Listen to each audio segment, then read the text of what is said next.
안녕하세요. 세상에 소망의 소식을 전파하는 철수목사TV의 김철수 목사입니다. 여러분 만나 뵙게 되어 대단히 반갑습니다. 가을이 점점 더 깊어가면서 기온이 많이 떨어졌습니다. 이제 아침 저녁으로 날씨가 제법 쌀쌀합니다. 하나님께서 환절기에 시청자 여러분의 건강을 지켜주시기를 간구합니다. 그리고 여러분의 영혼이 잘됨같이 범사가 잘되고 강건하시기를 다시 한번 축원합니다. 오늘은 우리의 갈 길을 인도하시는 하나님에 대하여 함께 생각해 볼까 합니다. 사람에게는 수많은 염려가 있습니다. 어쩌면 머리털의 수보다 오히려 마음속에 염려의 수가 더 많을지도 모릅니다. 우리가 애청하는 찬송가 하늘 가는 밝은 길이의 작시자 존 로지어 목사님은 찬송가 2절에 내가 염려하는 일이 세상에 많은 중 속의 근심 밖의 걱정 늘 시험하여도라는 노랫말을 썼습니다. 존 로지어 목사님의 찬송가 가사처럼 수많은 근심 걱정으로 쉴 틈이 없는 세상을 허덕이며 살아가고 있는 것이 우리의 모습이 아닐지 모르겠습니다. 그러나 그 수많은 염려와 근심 중에서도 스트레스의 강도로 따진다면 장래에 대한 염려가 높은 순위에 들 것입니다. 특히 인생의 중대한 갈림길에 서 있는 분들에게 있어서 자신의 앞날에 대한 불안은 정말 엄청난 스트레스가 될 것입니다. 그러나 이런 우리에게 주시는 소망의 소식이 있습니다. 하나님이 우리의 갈 길을 인도하시며 그 인도하심에 있어서 조금도 실수하지 않으신다는 사실입니다. 이와 관련된 성경 말씀을 소개하고 이어서 부족한 제 간증을 말씀드리려고 합니다. 하나님은 어떤 분이십니까? 첫째, 우리가 가야 할 길을 정확히 알고 계십니다. BC 1446년경에 애굽에서 나온 이스라엘 백성들은 홍해를 건너서 곧장 광야로 진입했습니다. 그들이 들어간 광야는 지금의 시나이 반도인데 인공위성으로 바라보면 푸른 색채 하나도 보이지 않는 무인지경의 사막입니다. 보이는 것은 끝없이 펼쳐진 광야와 풀 한 폭이 없는 불모의 산악뿐입니다. 사방을 분간하기조차 어렵고 길도 없는 광야에서 이스라엘 백성들은 어떻게 약속의 땅 가나안으로 찾아갈 수 있었을까요? 그 이유는 바로 하나님이 그들의 인도자가 되셨기 때문입니다. 성경 신명기 1장 33절을 인용합니다. 그는 너희보다 먼저 그 길을 가시며 장막 칠 곳을 찾으시고 밤에는 불로 낮에는 구름으로 너희가 갈 길을 지시하신 자이시니라. 우리는 내일은커녕 불과 1시간 후에 일어날 일도 제대로 알지 못합니다. 그러나 하나님은 광야와 같이 황량한 이 세상에서 우리가 어디로 가야 할지를 알고 계십니다. 오직 하나님만이 우리가 가야 할 길을 정확히 알고 계십니다. 둘째, 우리보다 앞서가시며 갈 길을 인도하십니다.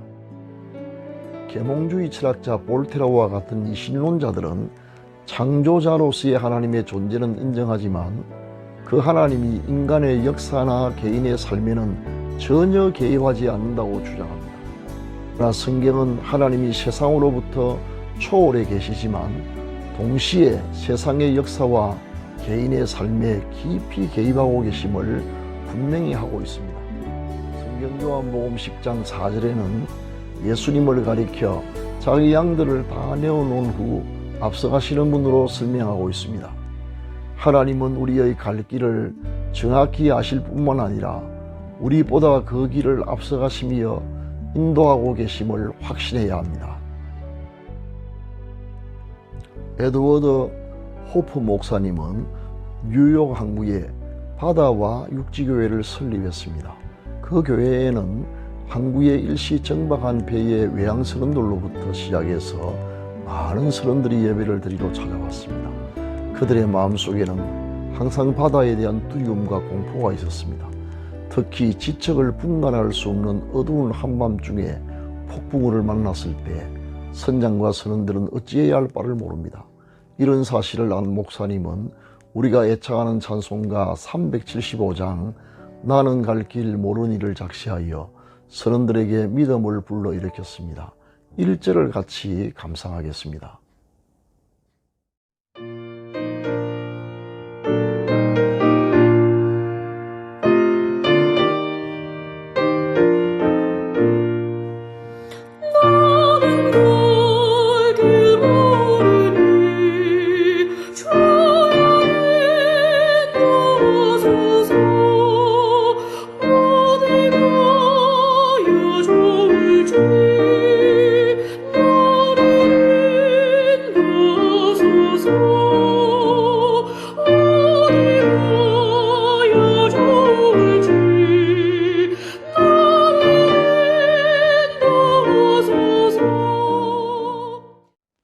나는 갈 길 모르니 주여 인도하소서.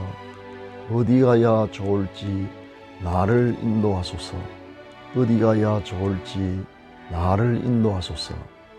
그렇습니다. 우리는 비록 우리의 갈 길을 제대로 알지 못하나 하나님은 정확하게 알고 계실 뿐만 아니라 앞서가시면서 인도하십니다. 셋째, 우리를 소망의 항구, 안전한 지대로 인도하십니다. 개역 한글 성경 시편 107편 30절 하반절을 인용합니다. 여호와께서 저희를 소원의 항구로 인도하시는도다. 여기서 소원의 항구로 인도하신다라는 말씀은 장래에 대한 우리의 소원을 이루어 주신다는 뜻입니다. 같은 내용의 말씀이 시편 12편 5절에도 있습니다. 인용하겠습니다. 여호와의 말씀에 가련한 자들의 눌림과 궁핍한 자들의 탄식으로 말미암아 내가 이제 일어나 그를 그 원하는 안전한 지대에 두리라 하시도다. 하나님은 가련한 자들의 눌림과 궁핍한 자들의 탄식을 들으시고 일어나셔서 그들을 그 원하는 안전한 지대로 옮기시겠다는 불변의 약속의 말씀입니다. 저는 이 말씀을 통해 크게 은혜를 받았던 적이 있어서 늘 기억에 남아 있습니다. 제 간증을 잠깐 말씀드리겠습니다. 저는 1976년도에 논산훈련소에 입대했습니다. 당시 몸이 약했으므로 군 복무를 제대로 해낼 수 있을지 걱정이 많았습니다. 그래서 몇 가지 기도 제목을 정해놓고 기도했습니다. 하나님, 마음껏 예배할 수 있는 곳으로 보내주세요. 일반 사병이지만 군 복무 중 많은 군인들에게 복음을 전하게 해주세요. 군 3년을 헛되이 보내지 말고 영어를 배우게 해주세요. 안전한 곳으로 보내주세요. 힘든 훈련 중에도 기도하기를 게을리하지 않았습니다. 드디어 훈련을 마치고 자대 배치를 받을 날이 가까운 어느 날, 초조했던 저는 내무반에서 벽을 마주보고 앉아 비록 짧은 시간이지만 혼자서 예배를 드리며 하나님께 갈 길을 인도해 주시기를 기도했습니다. 기도 후 성경을 폈는데 방금 소개했던 시편 12편 5절 말씀을 보게 되었습니다. 여호와의 말씀에 가련한 자들의 눌림과 궁핍한 자들의 탄식으로 말미암아 내가 이제 일어나 그를 그가 원하는 안전한 지대에 두리라 하시도다. 그 말씀을 읽고 있는데 제 가슴이 얼마나 쿵쾅거리며 뛰었는지 모릅니다. 이 말씀처럼 하나님께서 저를 반드시 안전한 지대로 옮겨주실 것을 확신했습니다. 그런데 이상한 일이 일어나고 말았습니다. 제가 소속해 있던 연대 병력의 대부분이 미군 부대 카투사로 배치되어 가게 되었는데 어찌된 일인지 내 군문 바로 한 도로 앞에서부터 카투사가 아닌 잘 알지 못한 부대로 가버리게 된 것입니다. 조금 전까지만 해도 카투사로 가게 되는구나. 드디어 기도가 응답이 되었고 하나님의 약속이 이루어졌다고 생각했었는데 바로 내 한 사람 앞에서부터 전혀 다른 곳으로 가게 되어버리다니 실망이 이만저만이 아니었고 하나님께서 하시는 일이 이해되지 않았습니다. 어찌되었건 도착해보니 대구였습니다. 대구에서 후반기 수송교육을 받게 된 것입니다. 사회에서 한 번도 운전을 해본 적이 없는 내가 운전병으로 주특기가 갑자기 바뀌어서 수송교육을 받게 된 일을 어떻게 받아들여야 할지 몹시 당황했습니다. 당시 수송교육 때는 군기가 세기로 소문이 나 있었고 뜨거운 여름에 기온이 높은 대구에서 받는 훈련이 무척 힘들었습니다.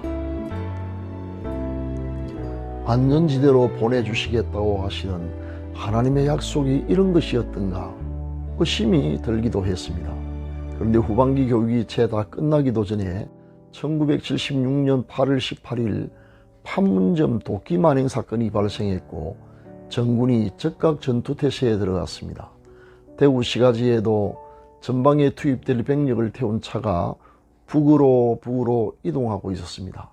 훈련이 덜 끝난 저희도 전방으로 이동하기 위해 비상대기를 하게 되었습니다.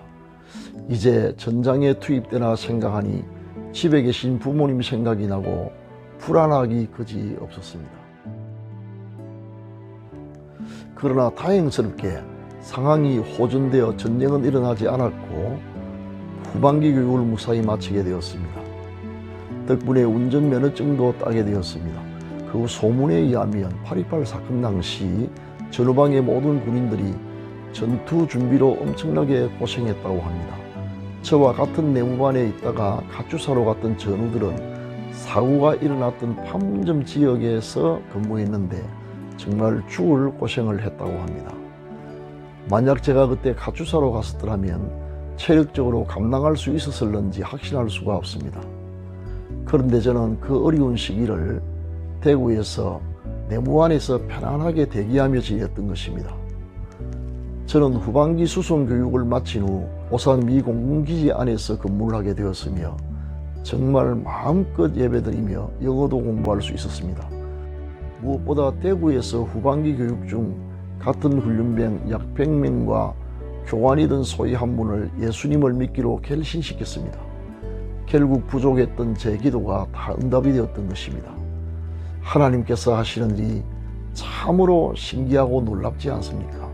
그때는 몰랐는데 돌이켜 생각해보니 모든 것이 다 하나님의 은혜였습니다. 저는 제가 가야 할 길을 알지 못했으나 하나님은 제가 가야 할 길이 어딘지 미리 아시고 인도하셨던 것입니다. 이제 말씀을 요약하겠습니다. 갈 길을 인도하시는 하나님은 첫째, 우리가 가야 할 길을 정확히 알고 계십니다. 둘째, 우리보다 앞서가시며 갈 길을 인도하십니다. 셋째, 우리를 소망의 항구로 안전한 지대로 인도하십니다. 사람은 연약하여 자신이 가야 할 길이 어딘지 다 알 수가 없고 하나님께서 하시는 일도 다 이해할 수 없습니다.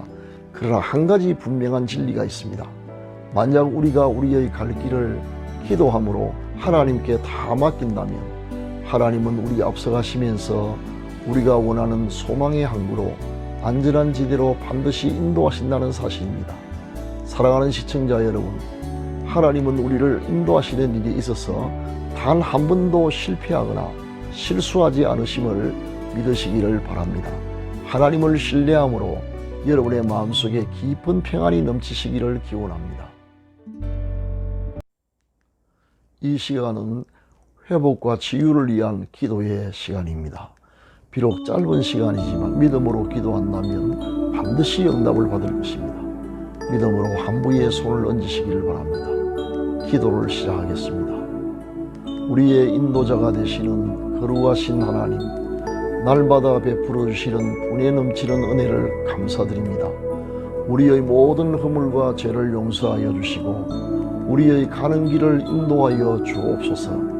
믿음으로 한부에 손을 얹어 사오니 불같으신 성령께서 제 몸을 관통하시고 모든 병이 떠나가며 연약한 곳이 회복되게 하옵소서. 우리의 자녀들이 가는 길에 복을 주시며 그들이 어느 곳에서 무엇을 하든지 누구에게도 멸시받는 일이 없게 하시며 항상 하나님과 사람 앞에 존중이 여김을 받게 하옵소서. 우리가 갱령하는 모든 이 주 안에서 형통하게 하옵시고 우리의 일생이 하나님께 영광이 되게 하옵소서. 우리의 노후에 복을 주셔서 아무에게도 폐를 끼치거나 신세를 지는 일이 없게 하시고 오히려 많은 사람에게 유익을 주는 풍족한 삶이 되게 하옵소서. 우리 구주 예수 그리스도의 이름으로 기도드립니다. 아멘. 사랑하는 시청자 여러분, 오늘은 여기에서 아쉬운 작별의 인사를 나누어야 하겠습니다. 부디 다시 뵙는 날까지 건강하시고 격려하시는 모든 일이 주 안에서 다 형통하시기를 기원합니다. 감사합니다. 성경을 인용하고 마치겠습니다. 신명기서 1장 33절 말씀입니다. 그는 너희보다 먼저 그 길을 가시며 장막 칠 곳을 찾으시고 밤에는 불로 낮에는 구름으로 너희가 갈 길을 지시하신 자이시니라. 다음으로 시편 12편 5절 말씀입니다. 여호와의 말씀에 가련한 자들의 눌림과 궁핍한 자들의 탄식으로 말미암아 내가 이제 일어나 그를 그가 원하는 안전한 지대에 두리라 하시도다. 마지막으로 시편 37편 5절부터 6절 말씀입니다. 내 길을 여호와께 맡기라. 그를 의지하면 그가 이루시고 내 의를 빛같이 나타내시며 내 공의를 정오의 빛같이 하시리로다. 아멘.